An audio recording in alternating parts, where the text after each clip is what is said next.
In this podcast, we are going to share why is that so important that we're hearing all voices when we're coming together. We're going to talk about some strategies for ensuring all voices are being accessed and heard in those conversations. And then we're going to talk about the two most common issues that we experience or have brought to us as questions. And it's kind of the Goldilocks scenario of too cold, too hot in what do you do with someone who is not speaking in our team meeting, who is very, very quiet, versus somebody who is talking a lot in our team meetings or even perhaps dominating those conversations. So as we go along, we will share out some further resources. We'll include those in the show notes as well as in the YouTube videos. And we'd encourage you to reach out if you do have questions. Intentional and purposeful focus on building a culture of collaboration is the secret for leaders striving to make a difference. In building a culture of collaboration, Kurtis and Lorna Hewson will share simple tips, ideas, and strategies to take your organization's collaborative efforts to the next level. Welcome back to another episode of Building a Culture of Collaboration. I'm Kurtis Hewson, lead learner and co-founder of Jigsaw Learning, and joining me as always is Lorna, also lead learner and co-founder. And today we want to talk about the notion or the idea of creating equal opportunity for engagement with all team members when engaging in collaborative efforts. Let's start then with the why. Why is it so critically important to be able to ensure all voices are being accessed when we're coming together for collaborative conversations, typically happening in team meetings? So probably the most important piece is being able to establish that psychological safety. Right. How do we create an environment where everyone is coming together to be able to share their mind and speak their thoughts in a way that they feel safe and open to be able to do that? Well, and you and I have read about, have watched videos around a project that Google engaged in. They had called it Project Aristotle to try and find out what makeup of teams were most effective so that they could ensure when creating teams to keep that in mind. And they actually found out that who was on the team didn't matter as much as how the team interacted, and it totally changed what they were looking for. They found out through that a number of things around how the team interacted, but it boiled down primarily to two look-fors. One was that each person is speaking roughly the same amount, and then that those people, when they are speaking, that others in the room are making eye contact, closing their computers, that you can see them really actively listening to what it is that's being said. So that idea of teams that are having high impact and high degrees of psychological safety, everyone's speaking approximately the same amount, which is really, really interesting when we think about our experiences with different teams and recognizing that there is sometimes team members that we may not be hearing from, or team members that we are hearing a lot from in that conversation. We know that one of the things that contributes to that as well is the number of people in the room. Yeah, of course. But regardless of the number of people in the room, being able to create that culture of collaboration that allows everyone to speak and really not only just allows it, but encourages people to engage with each other, and that there is no one who stands out either way. That there's not somebody who's dominating the conversation, or there's not someone who is completely silent through the whole time. Right. So when we think about why we want to hear from each person, it really is about setting up that psychological safety, that feeling of vulnerability that I can express, and I express what I'm thinking, and I trust those in the room to be able to be listening, to be building upon it. And we know that unlocks innovative thinking. It really brings out the best of the team when we have those high degrees of psychological safety. So let's now talk about how. So it's one thing to say, we'd like everyone to talk about the same amount, but we know that that's not something that happens just because we state it as an outcome.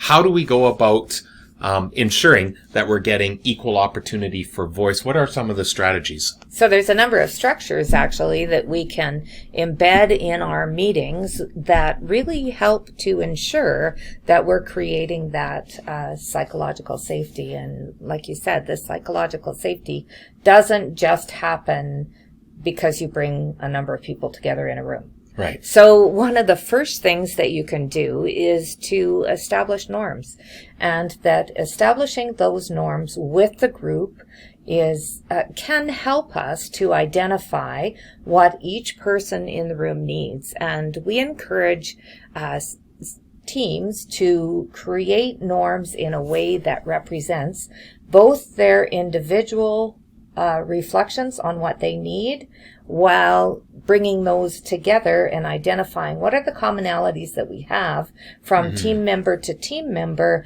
and then ultimately designing the 5 or 6 norms that are going to be important for everyone to being able to explicitly articulate that we will honor and value the voice of each person in the room, or we will actively seek out the opinions of all within the conversation. Having a norm like that, really important that we can state that out, but then being able to practice it, to be able to say, today we're going to focus on this norm, therefore we'd like to really hone in and practice. And we've done some different things, like everyone has 5 bingo chips, and whenever they share an idea, they throw their bingo chip in the middle, and the goal is nobody has any left by the time that we're done. Or when we're going around and recognizing Kurtis still has all 5 of his chips, we're going to solicit what is he thinking. Turn to him. Yeah, for sure. And it's quite, it's kind of funny in a way that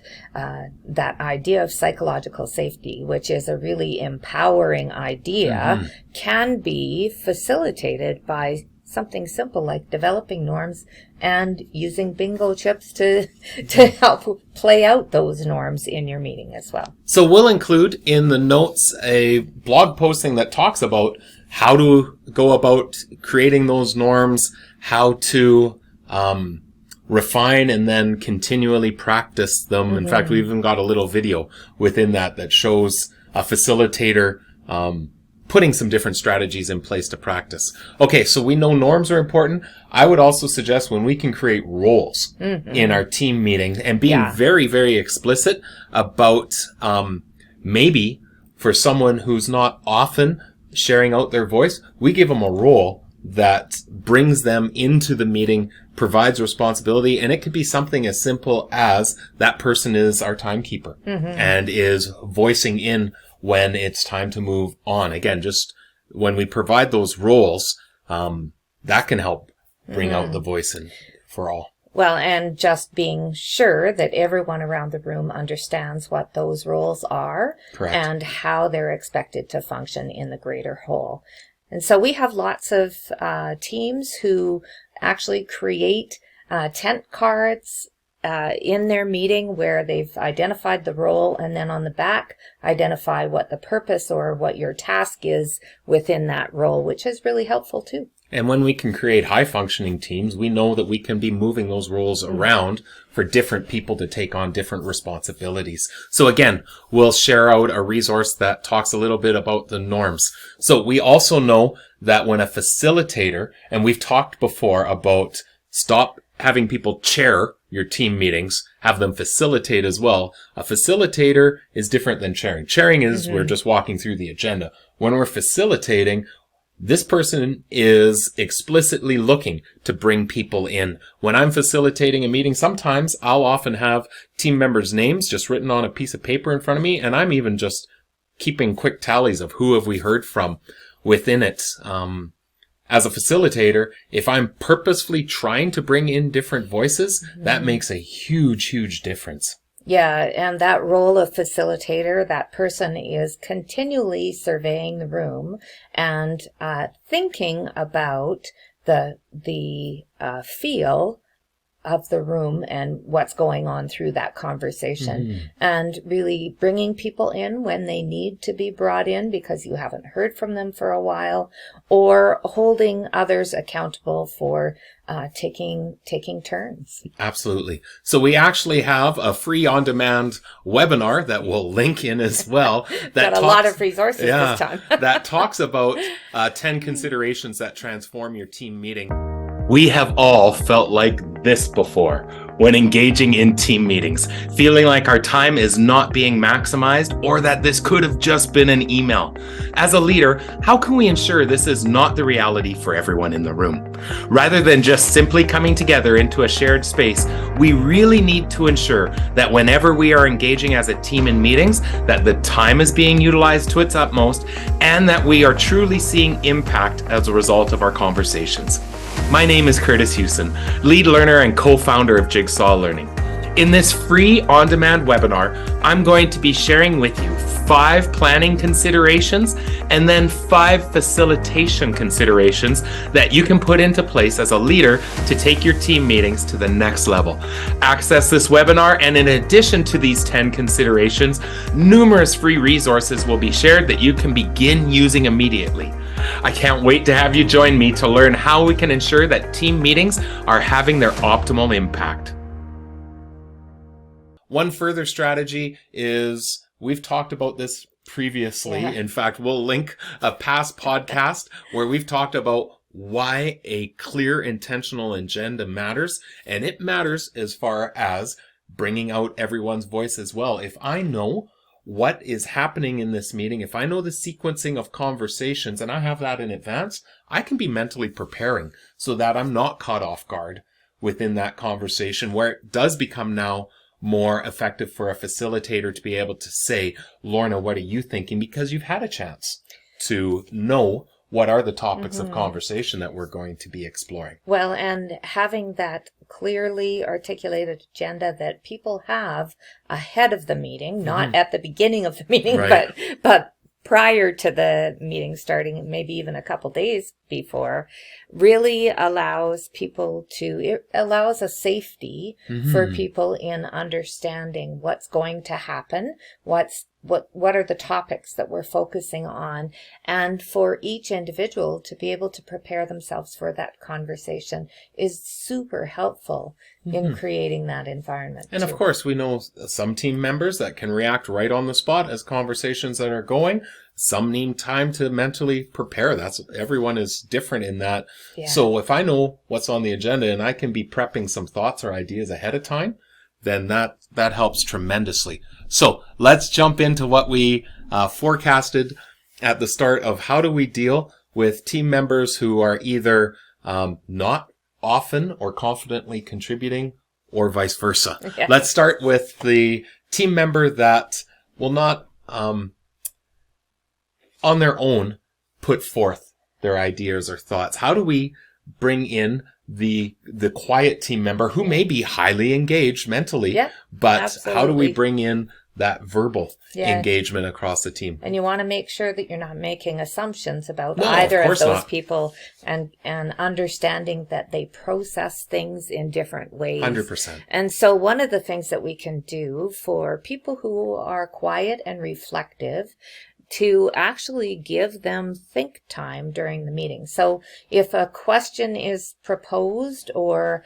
you're just beginning in a brainstorming strategy, then just to pause long enough to have everyone write a few ideas for themselves on a sticky note or a little piece of paper, scrap paper, so that they get that chance to be able to think and then really reflect on their own responses prior to needing to share them aloud. So I saw a facilitator in a collaborative team meeting do this once, and was really impressed, where they had and worked through our process of a student had been identified, a key issue had been articulated, they had attached other students, but then what the facilitator said is, all right, everyone, there's Post-it notes in front.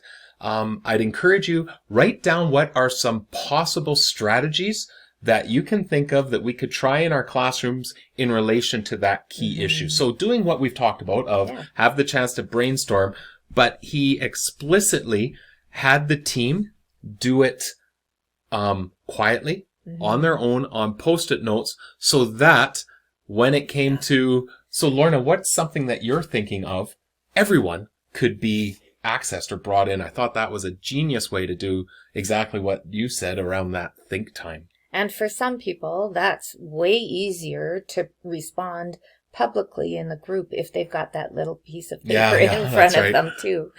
I also think too, and we do this often, even in some of our facilitated sessions that we do, of having the chance to discuss with somebody nearby before sharing out to the large group. So it may be that we've posed a question. You could do that think time.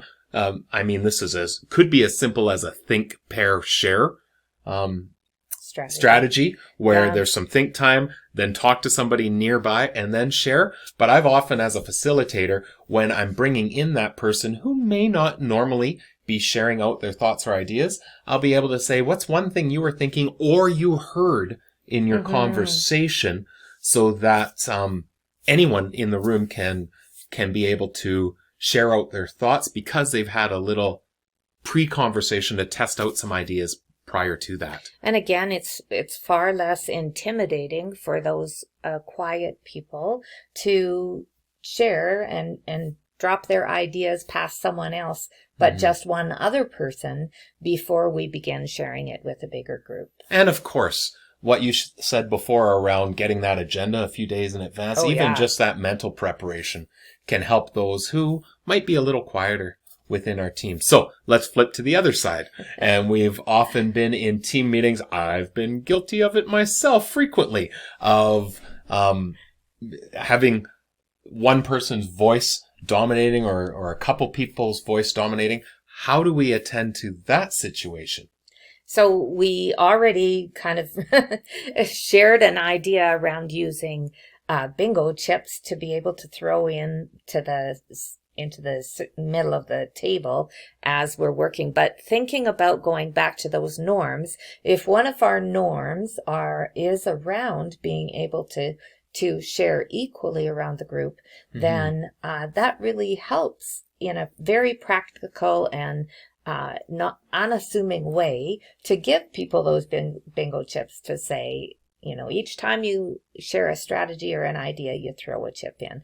And that allows us to actually physically see how people are contributing around the room. That's right. Well, and we've even done this with our own team of being able to share out that norm that's about equal voice and then saying, so keep this in mind when we're in our conversation today of how do we bring in everybody's voice. Sometimes even just that reminder can be entirely helpful. Now, this is where I also think the role of the facilitator becomes critical. That if I know Lorna's voice is going to dominate this conversation, I might not be, as a facilitator, saying, would anyone like to share their thoughts or ideas? I might use some of these other strategies that I've said where I can say, Marcus, what is it that you're sharing? And Lorna, we'll come to you next. Marcus, what are you thinking? And being very explicit of how do we bring in every voice? If every time that I'm seeking thoughts, I'm leaving it as an open-ended, who would like to share their ideas, that almost opens a door for a primary voice to fill that space.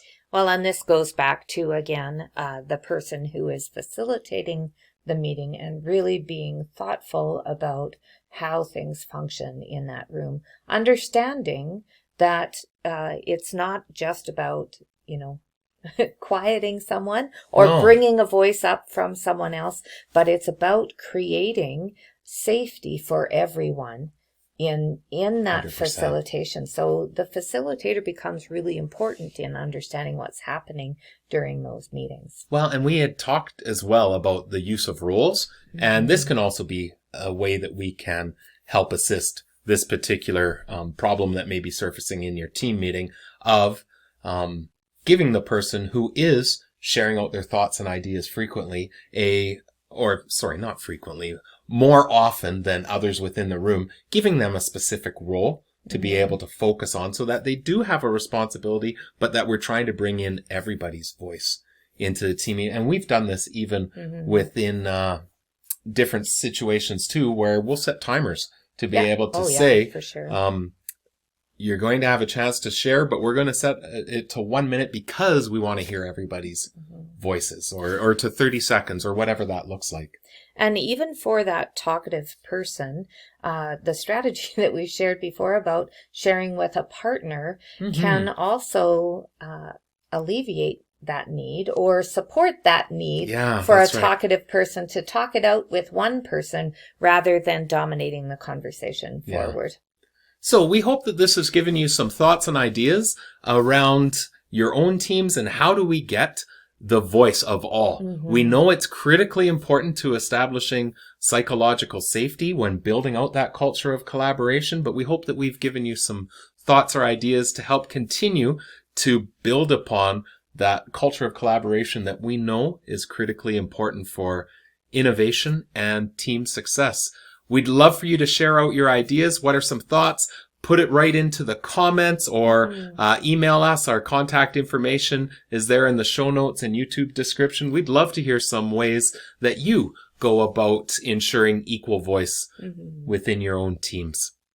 With that, we come to the end of another Building a Culture of Collaboration podcast. We'd really like to thank you for your time and wish you all the best. See you soon. For more on collaborative response, visit jigsawlearning.ca or join the JL Insider to receive access to newly added resources and content. Make sure to follow us on social media, subscribe to the podcast, and the Jigsaw Learning YouTube channel to access past and upcoming episodes.